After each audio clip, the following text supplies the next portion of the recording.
Monday, everyone, and thanks for keeping it locked on Wildcats. I am your host, Mike Luke. All right, we're going to talk about a very dispirited Arizona basketball performance and some other things. But let's get started here on Locked On Wildcats.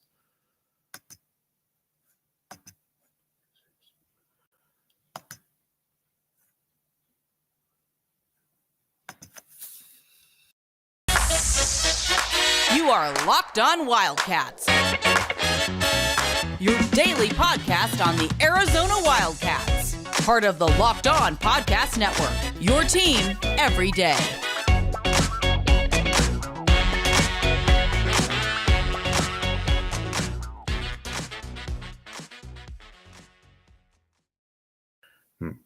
Thanks for keeping it locked on Wildcats. I am your host, Mike Luke. All right, Arizona basketball goes into the game against takes care of California on Thursday. We all know about that. We talked about that last week. And then the unfortunate Stanford Cardinal game occurs, which we have to talk about now because Stanford, I think, brought some of the concerns about Arizona to light to a certain extent.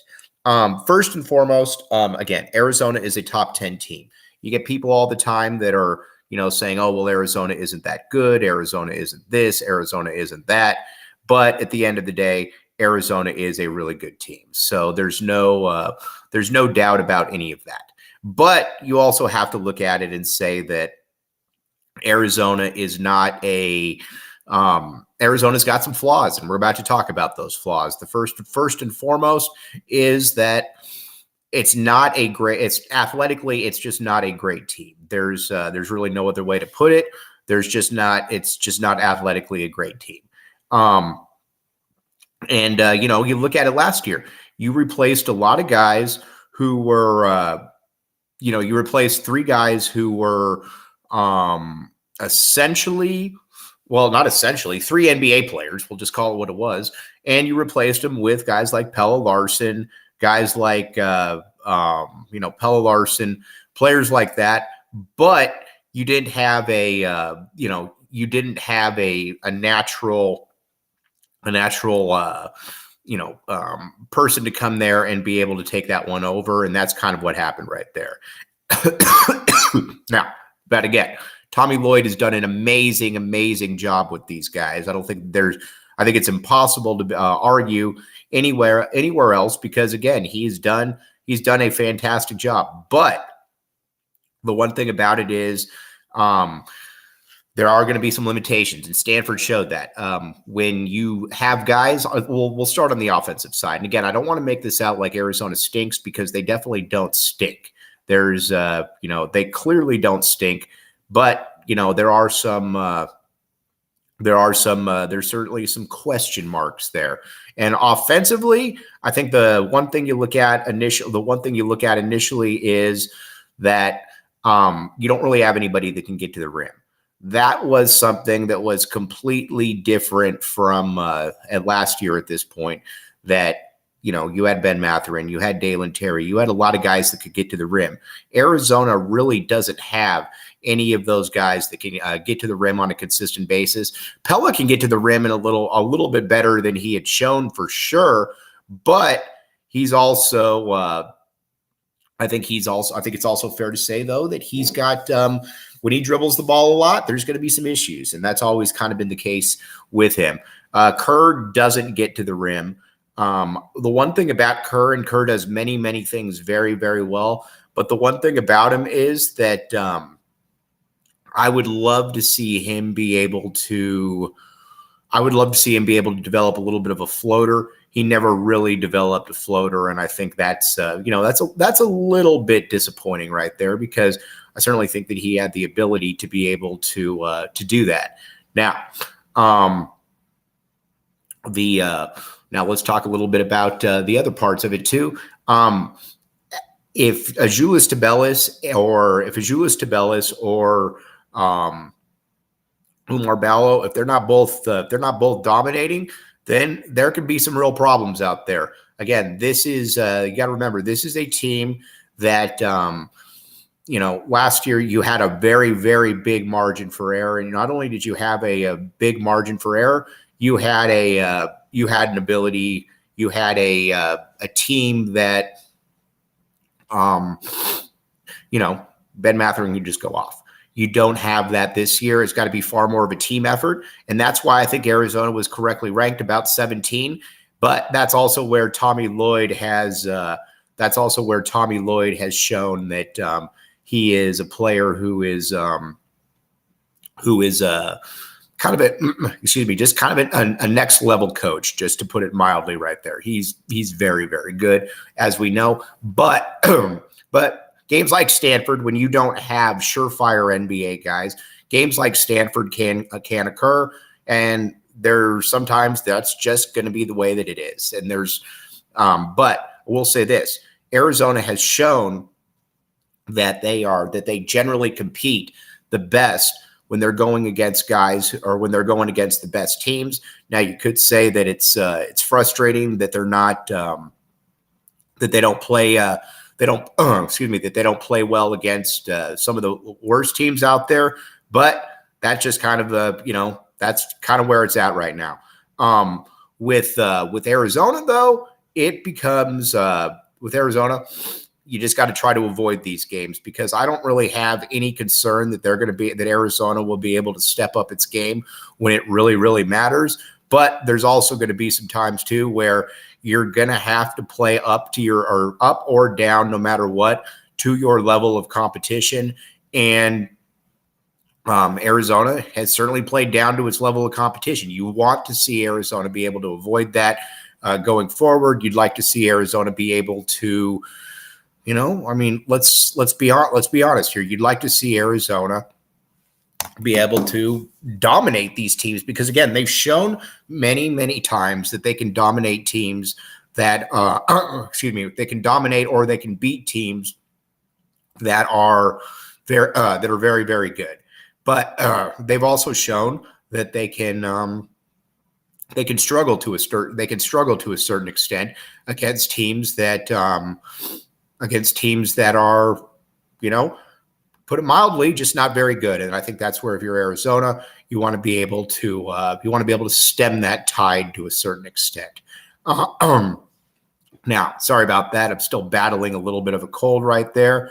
But going forward, though, Arizona still has some very, very, very good aspects. First of all, Azuolas Tubelis, we're going to allow him this one-off game right there. It's okay that Azuolas Tubelis did not play great, mainly because he has been fantastic all year. I have no problem with him continuing with the performance that he's put out there, what he's been able to do. He's been great. Again, I don't think you're going to see a lot of 4-point performances going forward.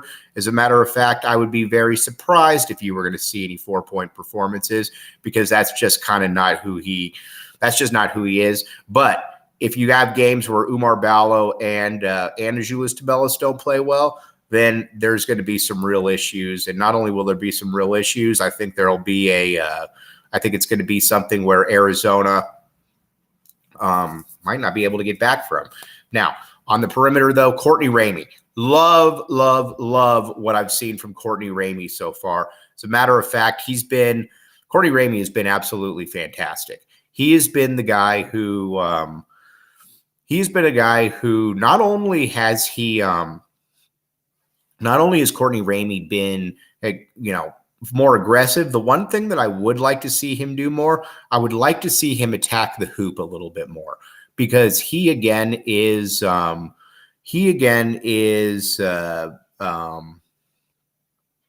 player that he's not like Kirk Kriisa, he's not like Pelle Larsson, in that he can attack the basket. He can get to the rim in a pretty efficient manner. And not only can he get to the rim in a pretty efficient manner, he can also, he can pull up, he can do a lot of things. I think that it takes Arizona a little bit backwards, honestly, to not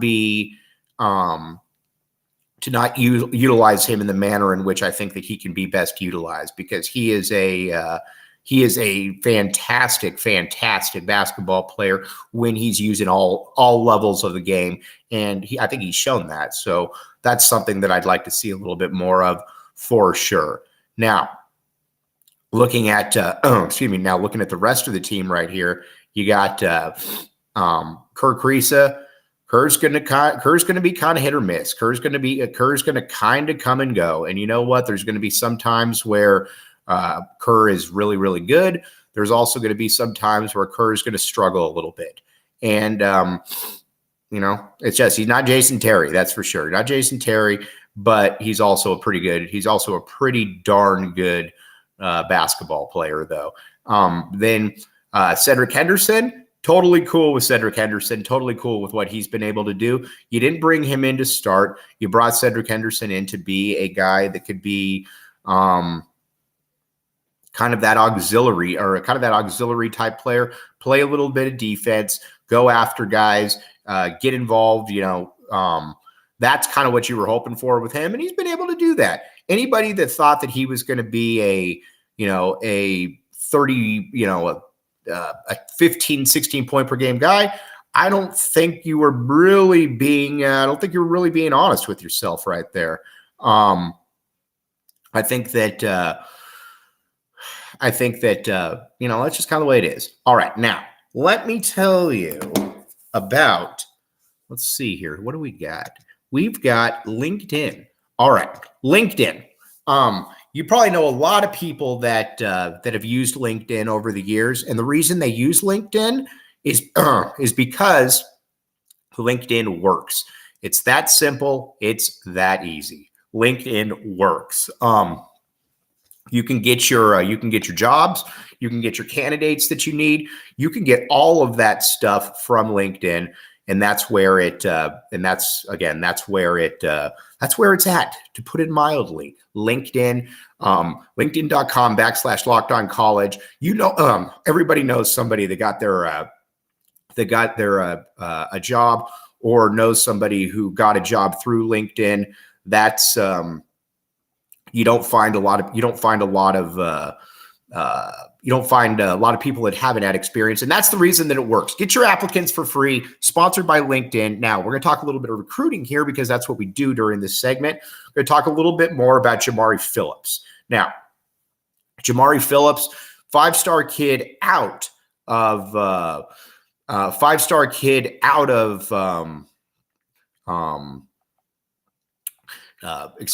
California. And not only is he out of California, but he's a guy that every school in the country wanted. Now, some UCLA fans are pretending that they didn't want him, but they are lying. They did want him. And he's a guy that in 2024, he could step in, and he probably should start right away. As a matter of fact, I'd be fairly surprised if he didn't start right away. He's just a really, really, really good basketball player. And not only is he a really good basketball player, he fits in exactly with what Tommy Lloyd wants to do. And that's something that I think by this stage in the game, whoever Tommy Lloyd wants, Tommy Lloyd should get. He knows what he's doing right there. He's very, very good. And the recruits that he's getting, KJ Lewis, Jamari Phillips, back-to-back, both really, really good, athletes. I know a lot of people have complained that the athleticism isn't there for Arizona. And I think Tommy Lloyd knows that. Tommy Lloyd knows that, this is something that he's probably got to get a little bit more athleticism for on the wing. And he's going to go about doing it. Again, it's a process because you want to get the guys that are, guys that best fit the situation that you're trying to go for. But, but Tommy Lloyd also very much gets it. Okay, now let's take a quick break and we'll be right back with you.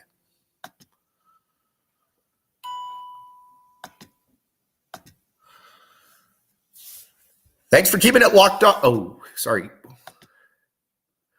about that. Thanks for keeping it locked on Wildcats. I am your host, Mike Luke. All right, now moving forward then, because it is important for people to know that the University of Arizona is still a very, very good basketball team. Now, let's just look at the resume that you got right now. Arizona has got wins over Tennessee, which is a top 10 team in the country, and will continue to be a top 10 team in the country. You've also got wins over Indiana, which is top 20, probably going to be a top 15 in the country. Then you've got wins over UCLA, San Diego State, and Creighton. Those are all wins that are going to age very, very well for the U of A. And not only are they going to age very, very well, I think that, it's going to be hard to ignore. Now, Arizona's got some tough losses. There's no doubt about that. But look around college basketball right now. Everybody has some tough losses right there. And that's, not really breaking any news. But with Arizona, you just got to try to mitigate those. Now, as Arizona fans, we've got to root for Washington State. We got to root for Stanford to play good ball from here on out. But like I said, look around the rest of the country right now. You'll find very, very quickly that everybody's losing games right there. Purdue's lost 2 of their last 3. Now, granted, I know they're in the Big Ten, so they'll probably not lose any grounds in the rankings just because the Big Ten is viewed as a superstar conference, which is not, as we have demonstrated many times. Kansas has lost multiple games in a row this year. Alabama's got a tough loss. Just everybody, you just don't look at it and say to yourself, well, Arizona just doesn't, they don't, they're just not that good. That's just not really fair because you've got to look around the landscape, the trajectory of college basketball. And it's interesting for sure, because again, you've had a lot of teams that have dropped some games that, you probably would be a little bit surprised by, but that's just kind of, that, like I said, that's the landscape of college basketball right now. All right. Now let's talk about FanDuel. FanDuel Sportsbook. FanDuel.com/LockedOnCollege. Here's the deal. You can go on to FanDuel and you can get $5. You put down $5 and you get $150 or $200 in free plays. That's simple, that easy. This is a great time now. Granted, football is over, but you got basketball in high gear. And on top of that, you've got, not only do you have basketball in high gear, you've got baseball right around the corner. You've got a lot of, like I said, you've got a lot of different things to be able to look forward to going forward. That's something you got to remember. But again, check it out. FanDuel. FanDuel's big. It's huge. Everybody utilizes it. There's a reason that everybody utilizes it, because it's fun and it works and it's easy. I can't tell you how many times people have come to me and they've said, I'd like to sports bet, but it's it's difficult, or it's not, I don't really understand it. FanDuel cuts out all of that. FanDuel makes it easy. Okay, now we're going to take a quick break right here. We'll be right back with you. You are listening to Locked On Wildcats.